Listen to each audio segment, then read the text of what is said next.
today we are going to be uppotting the tomato seedlings that we have sowed from seed a couple of weeks ago.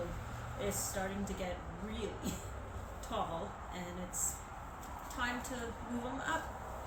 With that said, I am actually starting to see a little bit of stockiness, or it's just growing tall because it's really trying to reach for light and it's doing its thing. It's also, I'm seeing a little bit of purpling leaves, so it's telling me it's a little deprived of nutrients. So I will need to give it a little bit of liquid fertilizer later on as well. So put this aside for now. So the soil I am using here is actually organic soil. So this is actually, the soil that I'm using is actually Pro Mix's vegetable and herb mix. This is organic. Do I always go organic? No. It was on sale at Lowe's the other day, so then I just picked up on the deal and I was like, you know what, this is the same price as if I was to buy Miracle Grow, their potting soil. And you know what, if this is organic and it's the same price, given that it's on sale, why would I not just grab the organic stuff? And just looking at this potting mix, I feel like it's actually very similar to a seeding mix. There's no chunks to it. There's no chunks. There's perlite and cedar de peat moss and all. It's really nice and fine stuff. So I am actually also running out of seed starting mix that I had used for growing my tomatoes and all. And of course I need to start other leafy greens in a month or so. So you know what, I might actually just use this Pro Mix's organic vegetable and herb mix to actually do my seed starting for my leafy greens, because it's actually really fine. Like, I don't see any chunks or tree bark or anything like that in here. It's really nice, actually. And no, this is not a paid promotion. I just bought it and I just wanted to share it with you all. So here, these are my bootstrap 4-cell trays. What I'm going to do is put my potting mix, so the soil in here, push it down. It's really important to push it down so then it can actually settle and compact itself in ways so that when I put my little seedlings in, it doesn't suddenly sink down and then I'm like, well, why is it only half full? Well, because there's a lot of air, so it's nice to give it a push and all. And thing is, I can tell that I've done a good job getting all the mix down to the bottom simply because the bottoms here are filled.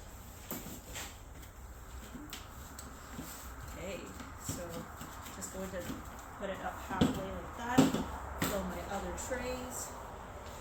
It is very cold here in Calgary. That's why I have my winter jacket on. I'm sitting in my garage. It's not heated. It's really expensive these days to get heating in places that are not often well utilized. I really just park my car in here on the odd days, so no need to keep this place heated. Filling another tray. Alternatively, I can also use another cell tray and just push it down. This will actually compact it, and you know what? It actually gives me nice little divots. If I didn't do that, nice little divots like this to pretty much put my seedlings in. So, given that the tomato seedling has 2 that actually germinated, because I actually put 2, perhaps 3 seeds into each cell, what we can do is just gently tease it apart. So here, of course, the roots are not very strong or well accomplished right now. So just gently shake it out. It's perfectly fine.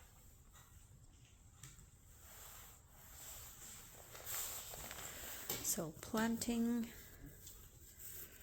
putting using my finger to make a deep hole here. So holding the tomato plant by the little leaflet there, it just helps to prevent it from getting damaged. So tomatoes are very unique and strong in a sense where, given that we may have let it go a little too long and it got really tall and stocky, we can actually plant it deeper. Pretty much where the stem is that you've seen me bury, that will actually grow roots and create a stronger tomato plant. So here, of course, I didn't do a very good job. I actually covered all the leaves with soil. That's okay. I'm just going to brush it away. I'm going to give it a spritz of water, and that will actually wash off all of the soil from the leaves afterwards. So this will actually give it a nice spritz and clean off all of the soil from the leaf. And with that said, it's just nice to be mindful that the leaf is also not sitting in water, because otherwise it will actually get damaged. And then the leaf will rot, and then the plant will die. So it's just nice to keep it all upright and above soil. It's really important to remember to put labels on all of the plants. I am going to add a little bit of Miracle-Gro to give it some fertilizer. What I have here is just an all-purpose Miracle-Gro. The instructions on it says to give it 2.5 mils of the Miracle-Gro per 4-liter jug of water. So I'm just going to put that in here.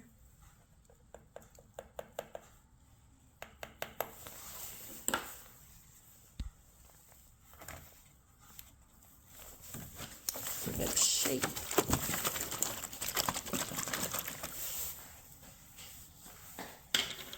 Now I'm going to lift this up and pour some water in here.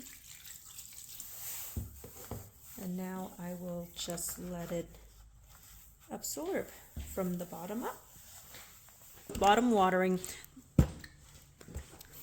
the bottom here will actually wick up all of the water that it needs, and it will essentially just feed the roots from bottom up. With that said, I can also give it a few spritz on top just to clean off some of the soil that I had left on top.